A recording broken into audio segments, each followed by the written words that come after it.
Hello, and welcome back to another episode of the Western Canon Challenge, where we are reading the entirety of the Western Literary Canon out loud.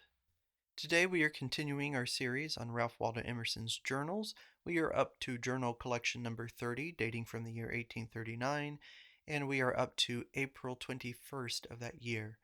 And with that said, I will go ahead and read that entry. April 21st. How great it is to do a little, as for instance to deserve the praise of good nature, or of humility, or of punctuality, but to say, This was a man, he lived wisely, he lived well. Out goes all probability, I dare not believe it of my fellow. So let not the volitions be, or rather the preceding instructions of the soul. I thought how slowly we learn to be single and meek. If you visit your friend, why need you apologize for not having visited him and waste his time and deface your own act? Visit him now. In Landor's noble book, Pericles and Aspasia, is honor and elegance enough to polish a nation for an age. All the elements of the gentleman are there, except holiness. Religion in a high degree he does not know. What is all the substance of elegance but the will to serve all? How does a benevolent person who has helped, helps, and will help men, sitting by your side, rise out of all consideration of fashion of the times, of costume, of birth, decorated only by this primary nobility? Here is a note from the editor. In the last days of April, Mr. Alcott and Mr. John S. Dwight, Mr. Emerson's successor as preacher in East Lexington, came to visit him. He told them of an engagement at noon to marry some young people at the Middlesex Tavern. The bridegroom was Samuel Staples, then bartender, and the bride the landlord's daughter. This good man, 3 years later, in his official capacity, arrested for refusal to pay taxes, Alcott, Thoreau, and Charles Lane, the English friend of the former, and held two of them in jail until ransomed by friends. It should be said that he offered to pay Thoreau's tax himself, but this Thoreau would not allow. Having come to Concord a boy with a few pence in his pocket and begun as hostler, Mr. Staples rose through the grades of bartender, clerk, constable and jailer, deputy sheriff, representative to the general court, auctioneer, real estate agent, and gentleman farmer to be one of the most valued and respected fathers of the village family. In Mr. Emerson's last years, Mr. Staple was his next-door neighbor and good friend, and came affectionately to bid him good-bye in the last hours of his life. He once was commenting to a friend of the family on the number of visitors that came, some of them from beyond the seas, and added, Well, I suppose there's a great many things that Mr. Emerson knows that I couldn't understand, but I know that there's a damn sight of things that I know that he don't know anything about. On May 1st, Mr. Emerson read Comedy at the Concord Lyceum, and after the lecture several of the friends and neighbors came to his home, and the talk ran on conversation. The next evening Mr. Alcott had a quote-unquote conversation at the house of Mr. Thoreau. May 4th. In reference to the philanthropies of the day, it seems better to use than to flout them. Shall it be said of the hero that he opposed all the contemporary good because it was not grand? I think it better to get their humble good, and to catch the golden boon of purity and temperance and mercy from these poor blanks and blanks and blanks. Another note by the editor. May 8th, the symposium met at Rev. Cyrus Bartol's. The company were Alcott, Hedge, George Ripley, Theodore Parker, Dr. LeBaron, Russell, Rev. Caleb Stetson, Rev. Mr. Osgood, and Emerson. The subjects were the journals, property, and Harvard College. May 10th. The best conversation equally, I think, with the worst makes me say, I will not seek society. At least I wish to hear the thoughts of men which differ widely in some important respect from my own. I would hear the artist, or a wise mechanic, or agriculturalist, or statesman, or historian, or wit, or poet, or scholar, great in a peculiar department of learning, but not only one who gives me in varied garb my own daily thoughts. I think it is better to sever and scatter men of kindred genius than to unite them. I hate to quote my friend, who with all his superiority still thinks like me. In quoting him, I am presently reduced to defend his opinion. Then I find it not only hard, but impossible, to separate his view from mine, and I am admonished to preach another time from God, and not from a man. Hence comes the pereant qui ante nos nostra dixerunt. May 11th. Two letters from Carlyle, dated 13 and 17 April. Beasts belong to the hour. They are the literature of the present moment. Men are the result or value of the past. Prophecy alone records the eternal. May 12th. Does it not seem imperative that the soul should find an articulate utterance in these days on man and religion? All or almost all that I hear at church is mythological, and of the few books or preachers or talkers who pretend to have made some progress, the most are in a transition state, Janus-faced, and speak alternately to the old and the new. It is manifest in every word the man says whether he speaks with truth or tradition. You can tell by his pronunciation of God whether he is a theist or atheist. Our aim in our writings ought to be to make daylight shine through them. Once I supposed that only my manner of living was superficial, that all other men's was solid. Now I find we are all alike shallow. May 19th. The epochs of life. God loveth not sighs. Whale and minnow are of like dimension. But we call the poet inactive because he is not a governor, a president, a merchant, or a porter. But real action is in silent moments. The epochs of our life are not invisible facts of our choice of a calling. Propriety. The propriety which distinguishes the great writer is more excellent than in any one profound thought or sublime image, for it is truth or beauty domesticated, and not now a sally of the soul, a single wild peal of music, but so habitual that it modulates every thought and movement. A plateau or tableland is a vast collection of mountains, with no valleys between the peaks. I am struck with the propriety of Shakespeare, Taylor, Burke, St. Augustine. Add the humanity of the great writers and their spontaneity. I think I gain more from one picture than from a gallery. One picture gives me, in the first place, all the agreeable stimulus of color, itself a tonic, that a gallery can. This makes me brisk, gay, and thoughtful. Then I see freely the forms, and dream pleasantly of what they would say. I carry the picture out far and wide on every side, and I highly enjoy the unity of the hour, for the picture, of course, excludes all other things, and for a long time afterwards I can well remember the day. I conspire with the painter, lend myself willingly to him, see more than he has done, see what he meant to do. But the gallery will not permit this. The eye glances from picture to picture. Each interferes with the other. Each can only now stand for what it really is, no more. And the artist is lowered, not exalted, by the beholder.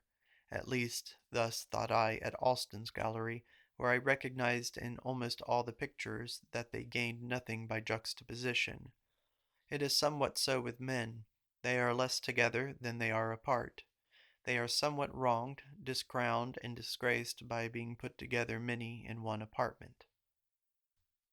At church today I felt how unequal is this match of words against things. Cease, O thou unauthorized talker, to prate of consolation and resignation and spiritual joys in neat and balanced sentences, for I know these men who sit below, and on the hearing of these words look up. Hush quickly, for care and calamity are things to them. There is Mr. T, the shoemaker whose daughter is gone mad, and he is looking up through his spectacles to hear what you can offer for his case. Here is my friend, whose scholars are all leaving him, and he knows not what to turn his hand to next. Here is my wife, who has come to church in hope of being soothed and strengthened after being wounded by the sharp tongue of a slut in her house. Here is the stage driver, who has the jaundice and cannot get well. Here is B, who failed last week, and he is looking up. Oh, speak things, then, or hold thy tongue. There is no such thing as concealment. Every element hangs out its flag. Health is a quality that cannot lie, so is disease. The wild exotic which no man can tell of at last puts out its flower, its fruit, and the secret can be kept no longer. Ali may keep the secret of his gold, but a bit will stick to the wax at the bottom of the peck measure. You cannot wipe out the foot track, you cannot draw up the ladder, so as to leave no trace and no inlet. To those who have crimes to conceal, the simplest laws and elements of nature, fire, water, snow, wind, gravitation, become penalties, and the sun and the moon are the frowns of God and lanthorns of his police. In fable, again, there is the vindictive circumstance in the old age of the immortal Typhon. In society, let this be thy aim, to put men in tune, untuned body. If, O Doctor Prose, the faces of thy friends do lengthen and quiver and gape, canst thou not retreat to thine own lexicons and grammars, to thy spade and poultry yard? The narrowest life is ever wide as the largest. Note from the editor. On May 22nd, the symposium met at Mr. George Ripley's, and the talk was on the genius and claims of Jesus. Present, Hedge, Bartol, Emerson, Alcott, Rev. Ephraim, Peabody, Stetson, and Rev. Converse Francis. May 23rd. The poor madman whipped through the world by his thoughts. Fear is an instructor who has a great talent. You may learn one thing of him passing well, this, namely, that there is certainly rottenness where he appears. If you do not feel pleasantly toward your workmen or workwomen, your kinsmen or townsmen, you have not dealt justly. Lindor's Pericles and Aspasia has little religion, but it speaks to your taste, your honor, and your wit. Then it charms me that he never stoops to explanation, nor uses 7 words where one will do. In that old rotten country of Germany, it seems as if spontaneous character, fresh outbursts of dear nature, were less rare than in this country called new and free. We are the most timid, crippled old uncles and aunts that ever hobbled along the highway without daring to quit the sidewalk. I have no better sponsors, however, at this moment in mind than Beethoven and Beatina. A college. My college should have Alston, Greenough, Bryant, Irving, Webster, Alcott summoned for its domestic professors. And if I must send abroad, and if we send for dancers and singers and actors, why not at the same price as for scholars? Carlyle, Hallam, Campbell should come and read lectures on history, poetry, letters. I would bid my men come for the love of God and man, promising them an open field and a boundless opportunity, and they should make their own terms. Then I would open my lecture rooms to the wide nation, and they should pay each man a fee that should give my professor a remuneration fit and noble. Then I should see the lecture room, the college, filled with life and hope. Students would come from far, for who would not ride 100 miles to hear some one of these men giving his selectest thoughts to those who received them with joy? I should see living learning, the muse once more in the eye and cheek of the youth. Quote, "If I love you, what is that to you?" etc. Character. What we value in a man is that he should give us a sense of mass. Society is frivolous, cuts up its day into shreds. 2 persons lately, very young children of the Most High God, have admonished me by their silent being. The wise man not only leaves out of his thought the multitude when he converses on poetry or on virtue, but also the few. Tell me not that you are sufficient to yourself, but have nothing to impart. I know and am assured that whoever is sufficient to himself will, if only by existing, suffice me also. May 26th. At Waltham I repeated, with somewhat more emphasis perhaps than was needed, the impression the Alston Gallery makes on me, that whilst Homer, Phidias, Dante, Shakespeare, Michelangelo, Milton, Raphael make a positive impression, Alston does not. It is an eyeless face. It is an altar without fire. Beautiful drawing there is, a rare merit, taste there is, the blandest, selectest forms and circumstance, a highly cultivated mind, a beneficent genial atmosphere, but no man. And this it does not seem unreasonable or ungrateful to demand that the artist should pierce the soul, should command, should not sit aloof and circumambient merely, but should come and take me by the hand and lead me somewhither. Alston's pictures are Elysian, fair, serene, but unreal. I extend the remark to all the American geniuses. Irving, Bryant, Greenough, Everett, Channing, even Webster in his recorded eloquence all lack nerve and dagger. If, as Hedge thinks, I overlook great facts in stating the absolute laws of the soul, if, as he seems to represent it, the world is not a dualism, is not a bipolar unity, but is two, is me and it, then is there the alien, the unknown, and all we have believed enchanted out of our deep instinctive hope is a pretty dream. The poor mind does not seem to itself to be anything unless it have an outside oddity, some Graham diet or Quaker ode or Calvinistic prayer meeting or abolition effort, or anyhow some wild contrasting action, to testify that it is somewhat. The rich mind lies in the sun and sleeps and is nature. Or why need you rail or need a biting criticism on the church and the college to demonstrate your holiness and your intellectual aims? Let others draw that inference which damns the institutions if they will. Be thyself too great for enmity and fault-finding. May 27th. The compensations of calamity are not to be found by the understanding suddenly, but require years of time to make them sensible. The death of a dear friend, wife, brother, lover, seems to be an unmixed loss. What loss like the loss of a bridegroom to a bride? The wise and the unwise have but one sentiment. There seems no atonement. Yet come years after, and see self-reliance where was frailty and tenderness alone. Come and see character where was only confiding love. See sweetness and wisdom in endless benevolent actions instead of a girl's tears.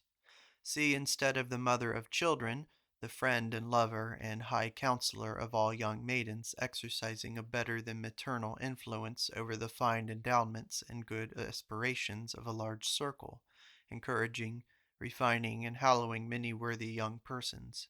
You may reconcile yourself better to the early bereavement. A great genius must come and preach self-reliance. Our people are timid, desponding, recreant whimperers. If they fail in their first enterprises, they lose all heart. If the young merchant fails, men say he is ruined.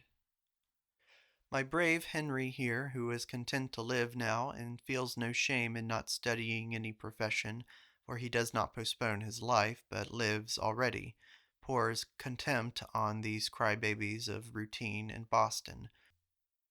He has not one chance, but 100 chances. Now let a stern preacher arise who shall reveal the resources of man, and tell men they are not leaning willows. A great act of much import to the new philosophical opinions is the garden discovery that a potato, put into a hole in 6 weeks, becomes 10. This is the miracle of the multiplication of loaves. May 28th. There is no history, there is only biography. The attempt to perpetrate, to fix a thought or principle fails continually. You can only live for yourself. Your action is good only whilst it is alive, whilst it is in you. The awkward imitation of it by your child or your disciple is not a repetition of it, is not the same thing, but another thing. The new individual must work out the whole problem of science, letters, and theology for himself, can owe his fathers nothing. There is no history, only biography. We are idolaters of the old. We do not believe in the omnipotence of the soul. We do not believe there is any force in today to rival or recreate that beautiful yesterday. We linger in the ruins of the old tent. In proper eternity there are few believers, that is, in omnipresence and omnipotence, few. The finite is the foam of the infinite. We stand on a shore and see the froth and shells which the sea has just thrown up, and we call the sea by the name of that boundary, as the German Ocean, the English Channel, the Mediterranean Sea. We do the like with the soul. We see the world which it once has made, and we call that God, though it was only one moment's production, and there have been 1,000 moments and 1,000 productions since. But we are to learn to transfer our view to the sea instead of the shore, the living sea instead of the changing shore, the energy instead of the limitation, the creator instead of the world. Nature will not have us fret or fume. When we come out of the caucus, or the abolition convention, or the temperance meeting, she says to us, "So hot, my little sir." I fear the criticism of the sun and moon. How can I hope for a friend to me who have never been one? May 29th. The laws, literature, religion at certain times appear but a sad travesty and caricature of nature, and so do our modes of living. I think we ought to have manual labor, each man. Why else this rapid impoverishing which brings every man continually to the presence of the fact that bread is by the sweat of the face, and why this continual necessity in which we all stand of bodily labor, by walking, riding, fencing, pitching, shooting, or billiards, if not by ploughing and mowing? And why this sentiment of honor and independence, which cannot receive a pecuniary benefit until the man has suffered a fatal slackness on his springs? I suppose his needs of labor are such to the health of his organization, his life, and his thought that these hints are so broad. Labor makes solitude and makes society. It kills foppery, shattered nerves, and all kinds of emptiness. It makes life solid. It puts Pericles and Jack upon firm ground of sweet and manly fellowship. But its degeneracy comes from the too much, the exclusive life of the senses. It is only human when tempered by the touches of thought and love. I think that the heroism, which at this day would make on me the impression of Epaminondas and Phocion, must be that of a domestic conqueror. May 30th. 'Tis pity we should leave with the children all the romance, all that is daintiest in life, and reserve ourselves as we grow old only the prose.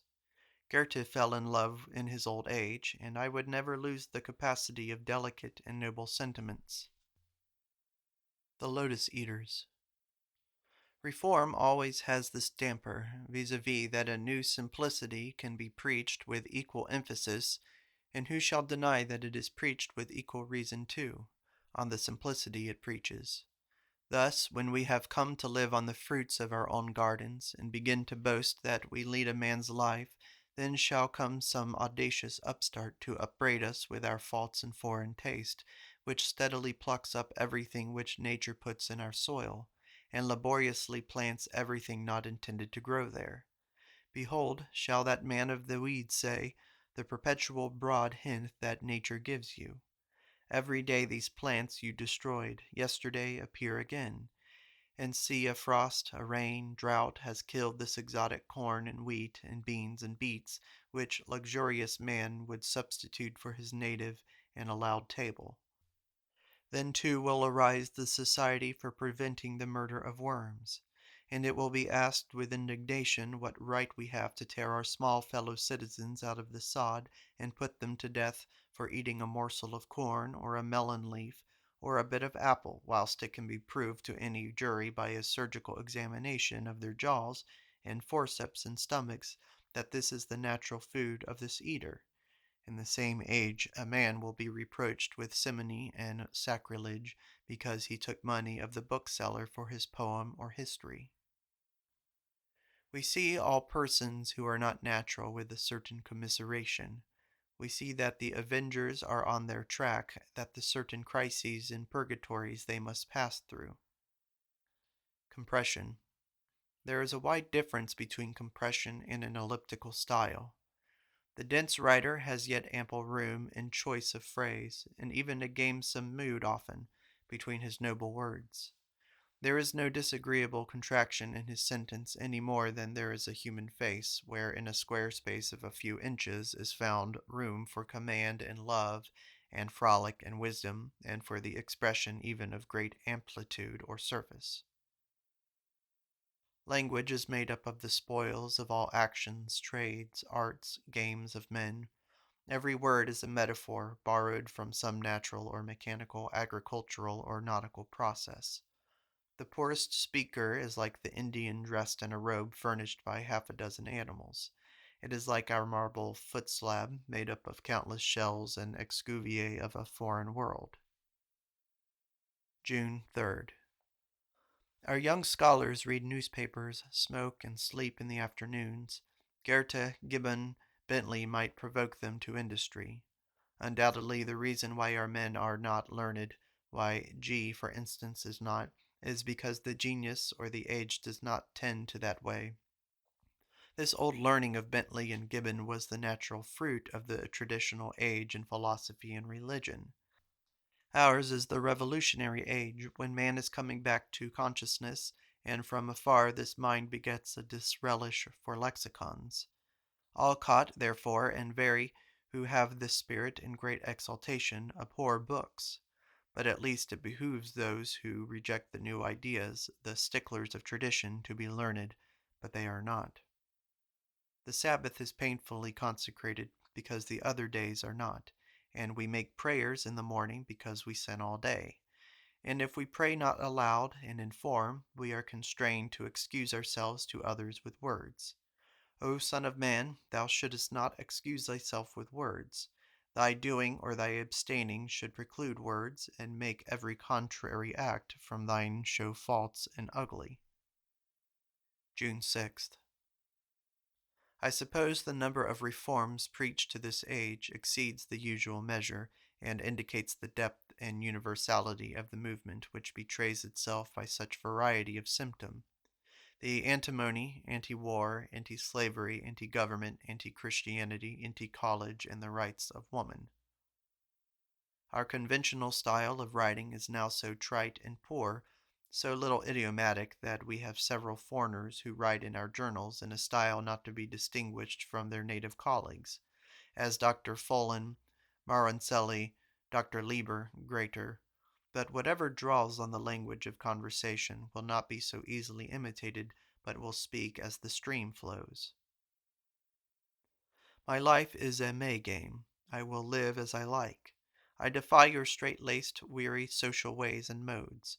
Blue is the sky, green the fields and groves, fresh the springs, glad the rivers, and hospitable the splendor of sun and star. I will play my game out, and if any shall say me nay, shall come out with swords and staves against me to prick me to death for their foolish laws, come and welcome. I will not look grave for such a fool's matter. I cannot lose my cheer for such trumpery. Life is a May game still. Love is thaumaturgic.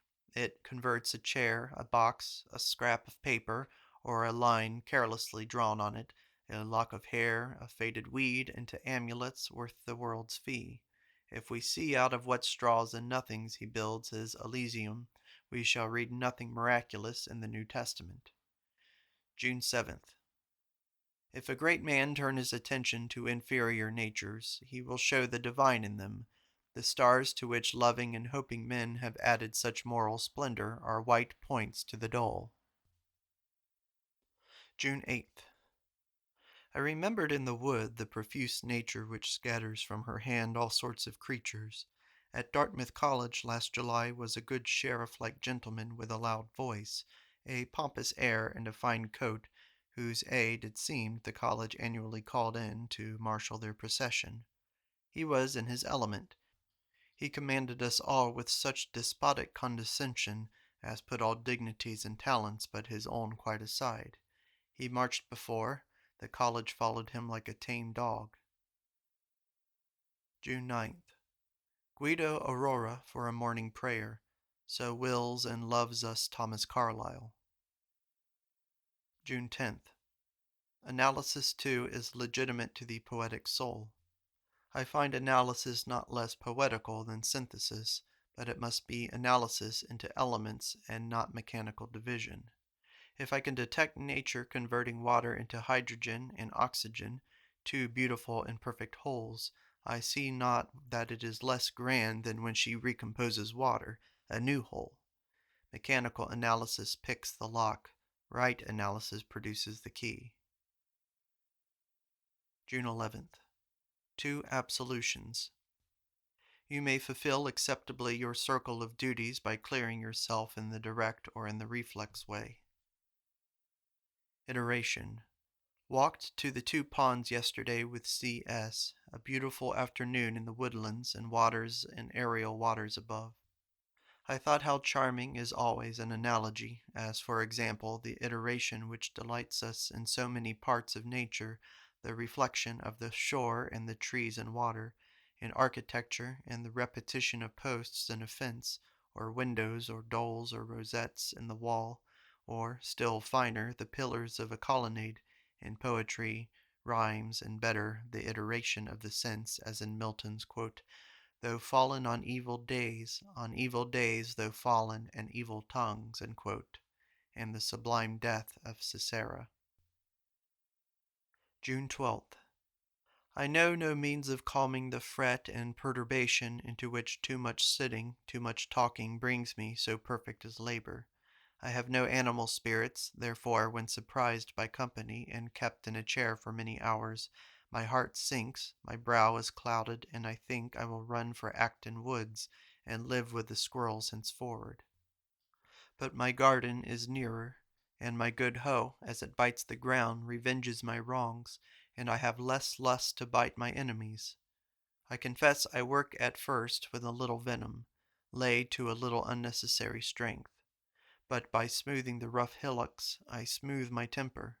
By extracting the long roots of the piper grass, I draw out my own splinters, and in a short time I can hear the bobolink's song and see the blessed deluge of light and color that rolls around me.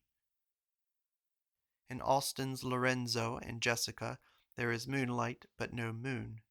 In the Jeremiah, the receiving Baruch is the successful figure.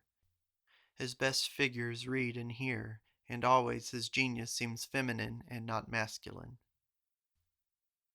I said all history becomes subjective and repeats itself, Parthia, Macedon, Rome, and Netherlands, in each man's life.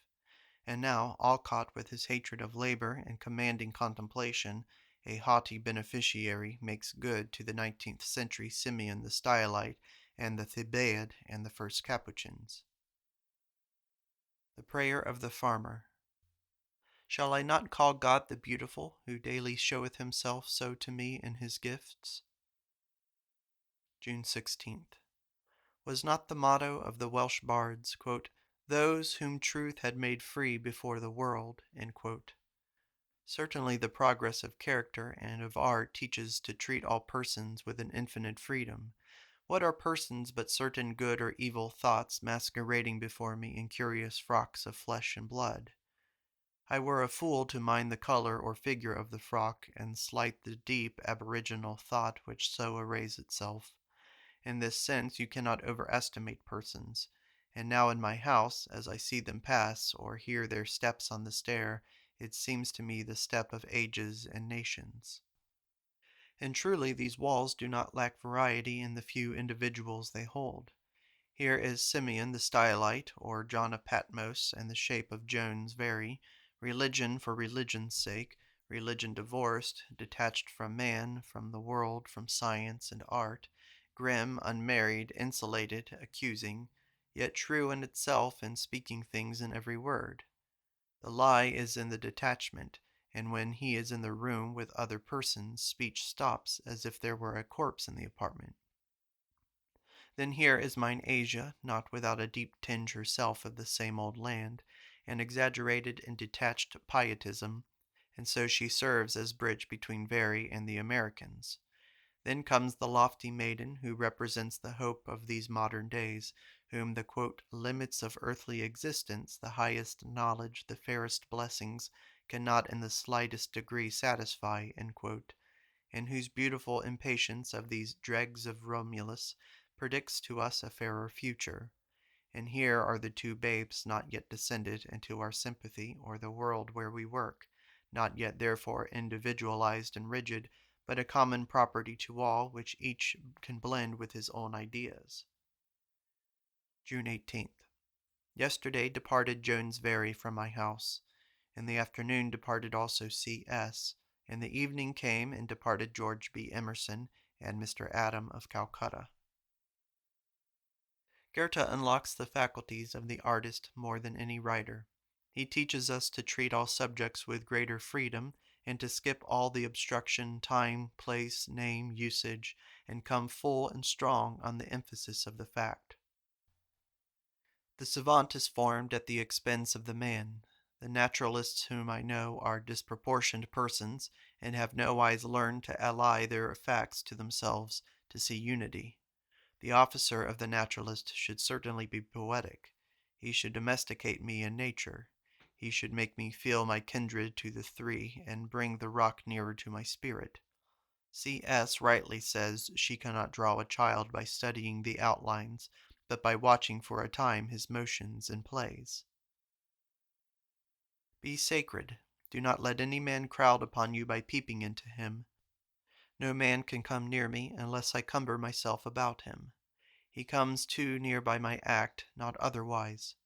Remember the great sentiment, what we love that we have, but by desire we bereave ourselves of the love, which Schiller said, or said the like. I must be myself. I do with my friends as I do with books. Idealism. There are degrees in idealism. We learn first to play with it academically. There is no history, only biography. The private soul ascends to transcendental virtue. Like Very, he works hard without moving hand or foot. Like Agathon, he loves the goddess and not the woman. Like Alcott, he refuses to pay a debt without injustice. But this liberty is not transferable to any disciple, no, nor to the man himself when he falls out of his trance and comes down from the tripod. I will surrender to the divine, to nothing less, not to Jove, not to ephod or cross. Beauty. I seek beauty in the arts, and in song and in emotion for itself, and suddenly I find it to be sword and shield, for dwelling there in its depths I find myself above the region of fear, and unassailable like a god at the Olympian tables. June 21st. It may be said in defense of this practice of composition, which seems to young persons so mechanical and so uninspired, that to men working in time all literary effort must be more or less of this kind. To Byron, to Goethe, to de Stael, not less than to Scott and Southey. Succession, moments, parts are their destiny, and not wholes and worlds and eternity. But you say that so moving and moved on thoughts and verses gathered in different parts of a long life, you sail no straight line, but are perpetually distracted by new and counter currents, and go a little way north, then a little way northeast, then a little way northwest, then a little north again, and so on. Be it so. Is any motion different? The curved line is not a curve, but an infinite polygon. The voyage of the best ship is a zigzag line on 100 tracks. This is only microscopic criticism. See the line from a sufficient distance, and it straightens itself to the average tendency. All these verses and thoughts were as spontaneous at some time to that man as anyone was. Being so, they were not his own, but above him, the voice of simple, necessary aboriginal nature, and, coming from so narrow experience as one mortal, they must be strictly related, even the farthest ends of his life, and seen at the perspective of a few ages, will appear harmonious and univocal. June 22nd. It is one of the signs of our time, the ill health of all people. All the young people are nearsighted in the towns. That which we are shall certainly teach, not voluntarily, but involuntarily. Men imagine that they communicate their virtue or vice only by overt actions, and do not see that virtue or vice emit an aroma every moment. I told Elizabeth Hoare last night that rhyme resembled music in this advantage, that it has a privilege of speaking truth which all Philistia is unable to challenge. It seems to me often as if a little concentration, perchance within the power of circumstances, mountains, war, danger, or love, might give me that faculty of daring rhyme. I would gladly exchange my languid life for this drumbeat, yet I will not decline a languid life, since also that seems to be the only pattern fashionable today. As I read Ben Jonson the other eve, it seemed to me as before that there is a striking resemblance between the poetry of his age and the painting of the old masters in the depth of the style. With all the frolic and freedom, the poetry is not superficial, and with all the weight of thought, it is not solemn. The beauty is necessary, and the shadows are transparent. As I looked into the river the other afternoon, it struck me that the Rembrandts and Salvators who paint the dark pictures probably copy the reflection of the landscape in water. Certainly its charm is indescribable, and as I think, not to be painted. June 27th. Rhyme. Rhyme, not tinkling rhyme, but grand Pindaric strokes, as firm as the tread of a horse. Rhyme that vindicates itself as an art, the stroke of the bell of a cathedral. Rhyme which knocks at prose and dullness with the stroke of a cannon-ball. Rhyme which builds out into chaos the old night a splendid architecture to bridge the impassable, and call aloud on the children of morning that the creation is recommencing. I wish to write such rhymes as shall not suggest a restraint, but contrariwise the wildest freedom. Quote, no noble virtue ever was alone. Religion does not seem to me to tend now to a cultus, as heretofore, but to a heroic life. We find extreme difficulty in conceiving any church, any liturgy, any rite that would be genuine. But all the things point at the house and the hearth. Let us learn to lead a clean and manly life. Write your poem, brave man, first in the earth with a man's hoe, and eat the bread of your own spade. I have no hope of any good in this piece of reform from those who only wish to reform one thing. A partial reform, like Palmer's or Graham's or the praiser of the country life, is always an extravaganza. A farm is a poor place to get a living by, in the common expectation. A Boston doll who comes out into the country and takes the hoe that he may have a good table and a showy parlor may easily be disappointed. But who takes hold of this great subject of reform in a generous spirit with the intent to lead a man's life will find the farm a proper place. He must join with it simple diet and the annihilation by one stroke of his will of the whole nonsense of living for show. And he must take ideas instead of customs. He must make the life more than meat, and see to it that, quote, the intellectual world meets men everywhere, quote, in his dwelling and his mode of living. He must take his life in his hand too. I do not think this peaceful reform is to be effected by cowards. He is to front a corrupt society and speak rude truth, and emergencies may easily be where collision and suffering must ensue. But all the objections to the great projects of philanthropy are met and answered by a deep and universal reform. Thus it is said that if money is given up and a universal system of trust and large is adopted, the indolent will prey on the good. Consider that our doctrine is that the labor of society ought to be shared by all, and that in a community where labor was the point of honor, the coxcombs would labor. That a mountain of chagrins, inconveniences, diseases, and sins would sink into the sea with the uprise of this one doctrine of labor. Domestic hired service would go over the dam. Slavery would fall into the pit. Dyspepsia would die out. Morning calls would end.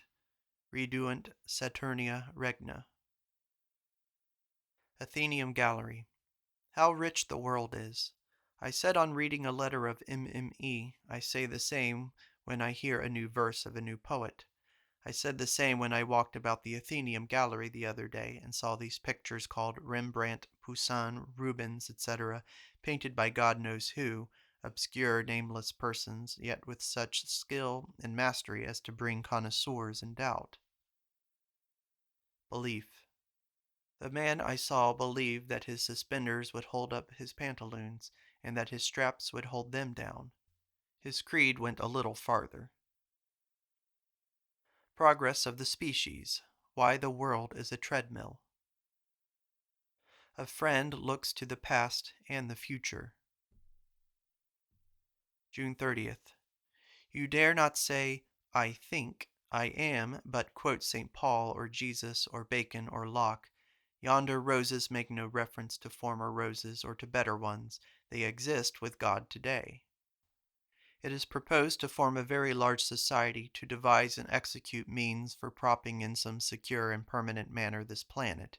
It has long filled the minds of the benevolent and anxious part of the community with lively emotion, the consideration of the exposed state of the globe, the danger of its falling and being swamped in absolute space, the danger of its being drawn too near the sun and roasting the race of mankind, and the daily danger of its being overturned, and if a stagecoach overset costs valuable lives, what will not ensue on the upset of this omnibus?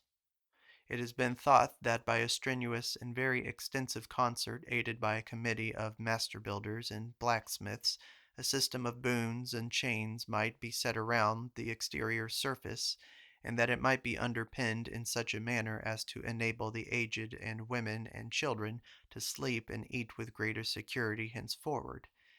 It is true that there is not a perfect unanimity on this subject at present, and it is much to be regretted.